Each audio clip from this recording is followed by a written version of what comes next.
সুপ্রিয় চাকরি প্রত্যাশী ভাই বন্ধুরা, সবাইকে জব ফ্যাক্টস চ্যানেলে স্বাগতম। আজকের ভিডিওটিতে আপনাদের জন্য নিয়ে এসেছে সিভিল সার্জন কার্যালয় জামালপুরের একটি বিজ্ঞপ্তি নিয়ে।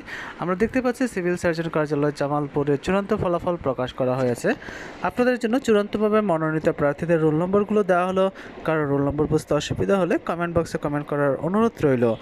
আর এরকম বিভিন্ন চাকরি পরীক্ষার ফলাফল, চাকরি পরীক্ষা নিয়োগ বিজ্ঞপ্তি, চাকরি পরীক্ষার প্রস্তুতি, চাকরি পরীক্ষার প্রশ্ন সমাধান পেতে চ্যানেলটি সাবস্ক্রাইব করে বেল আইকন বাজিয়ে রাখার অনুরোধ করছে, যাতে করে পরবর্তী ভিডিও আপলোড করার সাথে সাথে আপনারা নোটিফিকেশন পেয়ে যান।